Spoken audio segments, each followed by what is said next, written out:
Assalamualaikum warahmatullahi wabarakatuh. Bismillahirrahmanirrahim. Alhamdulillah wassalatu wassalamu ala rasulillah wala quwata illa billah.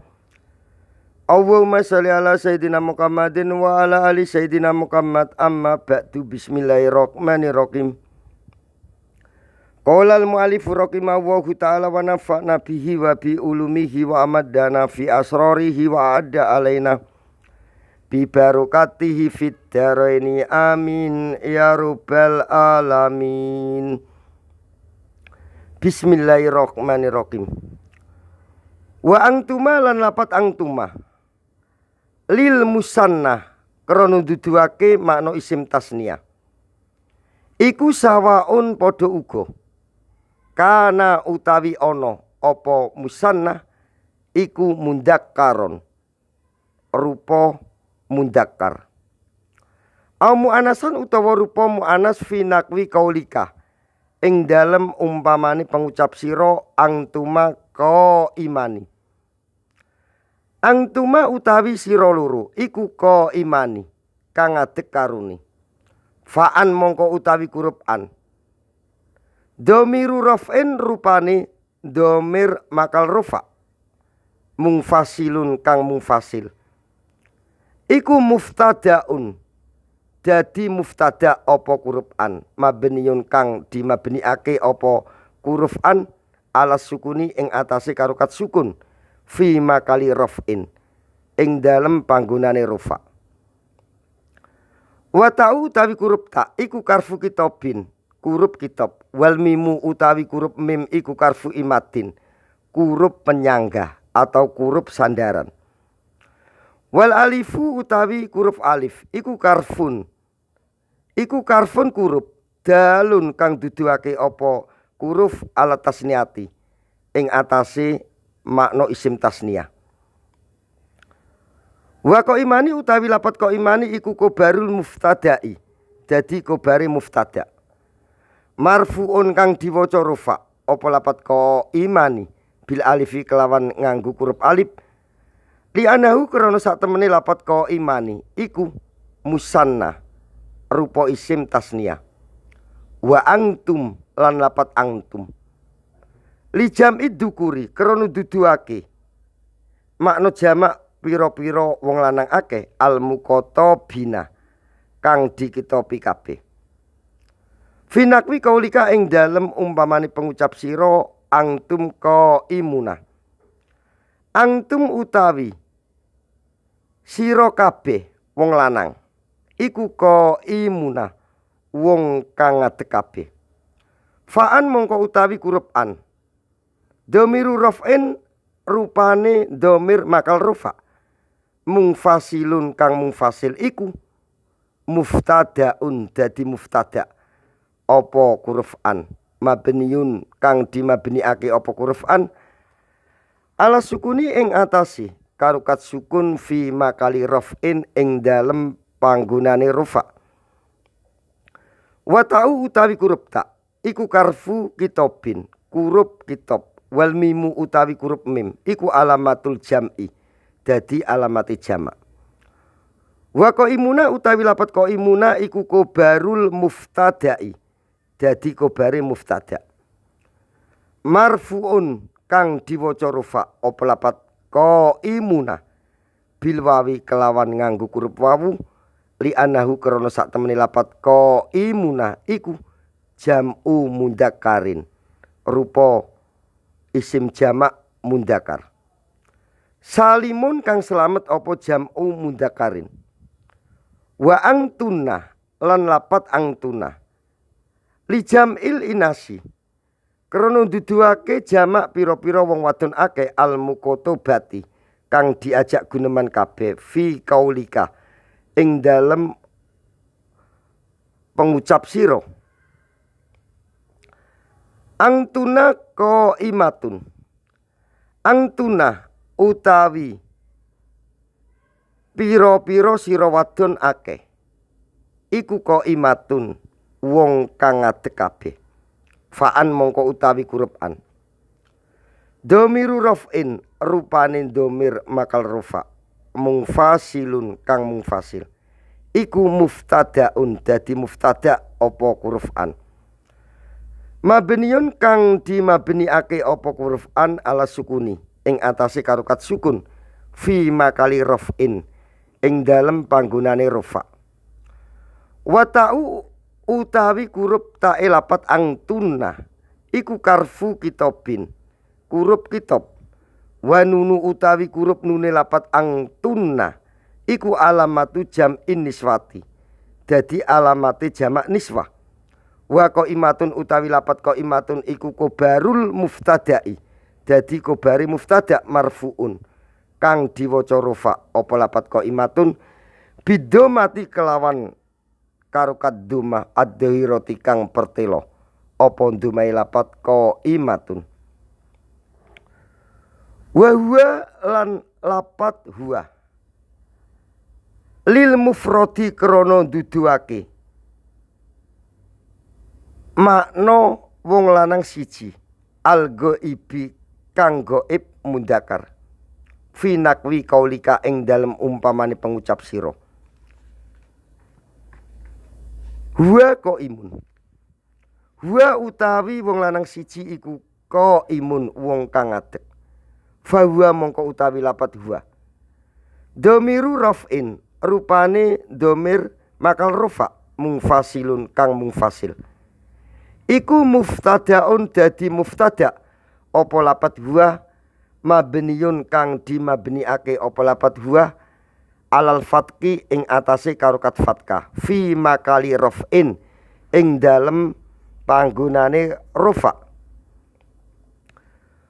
Wa qaimun utawi lapat qaimun iku kobaruhu dadi kobare lapat huwa marfuun kang diwaca rafa apa lapat qaimun bidomati kelawan karokat doma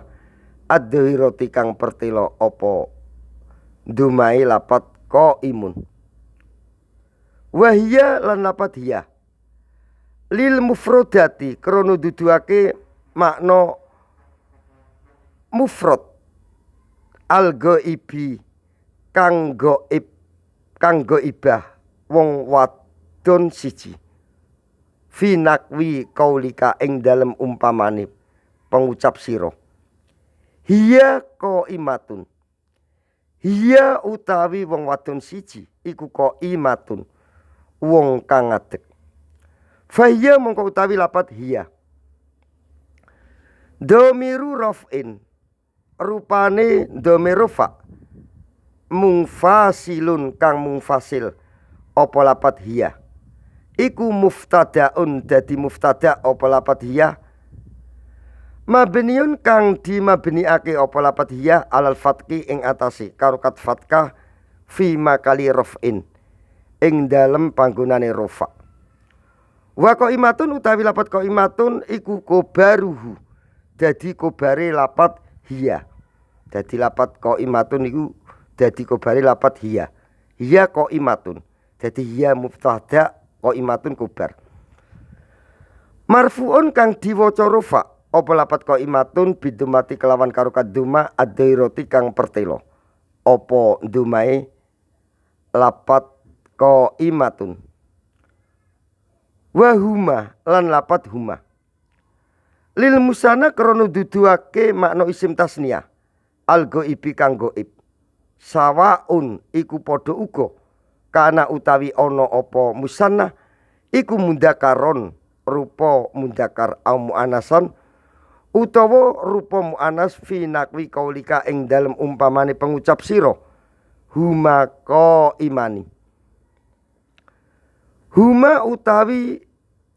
wong loro iku qaimani wong kang ngadeg karone. Fahuma mongko utawi lapat huma dhamiru raf'in rupane dhamir rafa mungfasilun kang kepisah atau kang mungfasil iku muftadaun dadi muftada apa lapat huma mabniun kang dimabniake apa lapat huma ala sukuni ing atase karokat sukun fi makali raf'in ing dalem panggonane rafa. Wa qaimani utawi lapat qaimani iku kobaruhu dadi kobare lapat huma Marfuun kang diwaca rafa apa lapat ko imani bil alifi kelawan nganggo huruf alif li anahu krana sak temene lapat ko imani iku musanna rupa isim tasniyah wahum lan lapat hum li jam'i dukuri krana duduake jamak pira-pira wong lanang akeh algo ibina kang goib kabeh finakwi kaulika ing dalem umpamane pengucap sira hum ko imuna hum utawi pira-pira wong lanang akeh iku ko imuna wong kang ngadeg kabeh fahum mongko utawi lapat hum dhamiru raf'in rupani dhamir makal rufa mungfasilun kang kepisah apa lapat hum iku muftadaun dadi muftada apa lapat hum mabniun kang dimabniake apa lapat hum ala sukuni ing atase karukat sukun fi makali raf'in ing dalem panggonane rufa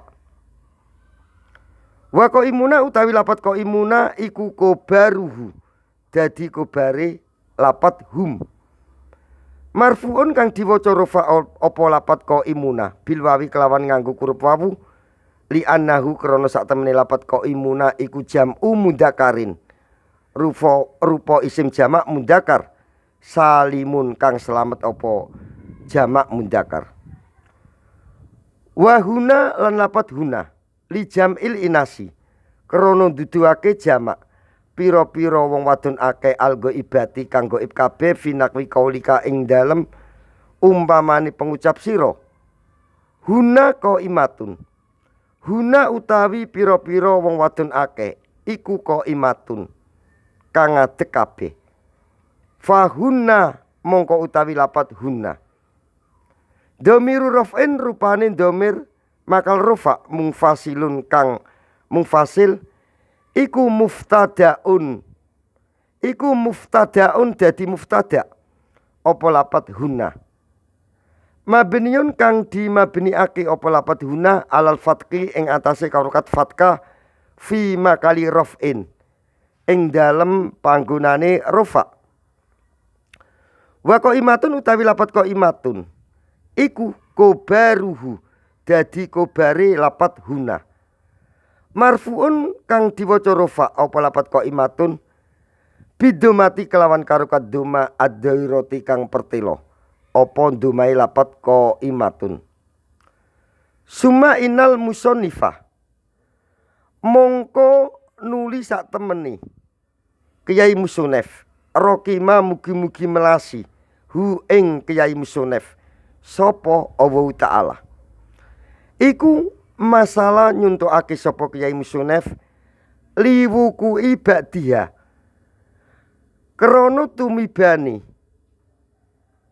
sebagiane isim domir ana 12 muftadaan kali dadi muftada bi kaulihi kelawan dawe Kyai Musonef rupane nakwu kaulika ana qaimun wa naknu qaimuna nakwu kaulika umpamane pengucap sira ana utawi ingsun iku qaimun wong kang ngadeg wa naknu utawi kita iku qaimuna pira-pira wong kang ngadeg wa taqaddama lan dadi dingin apa i'rabul misala ini i'rabe conto loro wa ma lan lapat asbah kang nyerupani apa mah dalika ing mengkono-mengkono conto lapat ana qaimun wa naknu qaimuna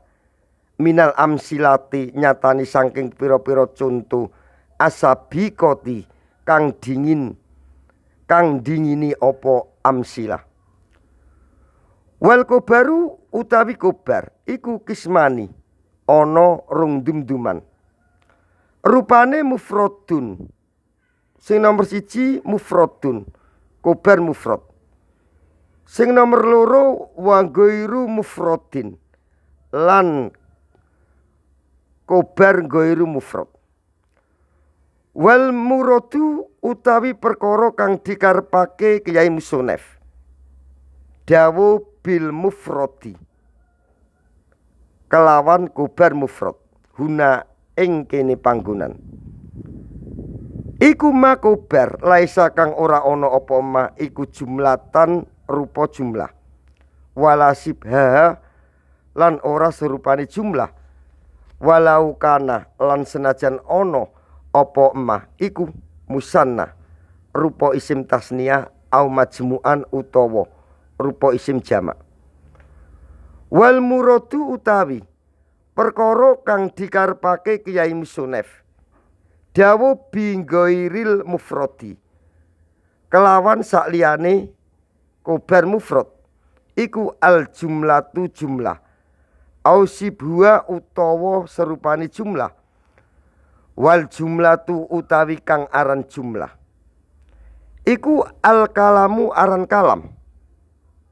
al murakkabu kang disusun apa kalam min fi'lin saking fi'il wa fa'ilin lan saking fa'il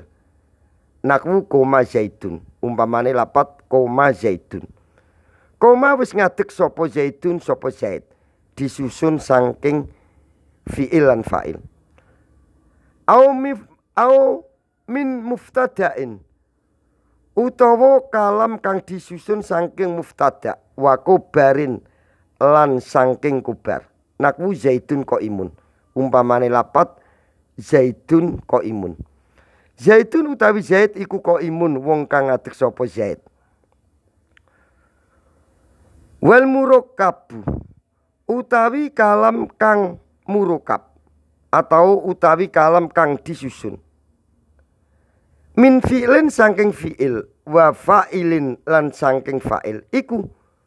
yusama diarani apa murakkab diarani jumlatan ing rupa jumlah fi'liyatan kang bangsa fi'il apa jumlah wal murakkabu utawi kalam kang disusun min muftada'in saking muftada wa kobarin lan saking kobar iku yusama diarani apa murakkab diarani jumlatan ing rupa jumlah ismiyatan kang bangsa ismiyah wasibhul jumlati lan serupane jumlah atau sibe jumlah wasibhul jumlati utawi sibe jumlah iku ad-dorfu kobar berupa dorof wal jaru lan lapat kang ngejirake wal majruru lan lapat kang dijirake ngene yo kena yo wasibul jumlati utawi sibe jumlah iku ad-dorfu kobar berupa dorof wal jaru lan kobar jer wal majruru lan kang dijirake wasibul jumlati utawi sibe jumlah iku ad-dorfu kobar berupa dorof wal jaru lan kobar lapat kang ngejirake wal majruru lan lapat kang dijirake kama koyok keterangan sayat kuru kang bakal nutur sapa Kyai Musonef hu ing emah wabillahi taufik walhidayah waridho wa inayah. Assalamualaikum warahmatullahi wabarakatuh.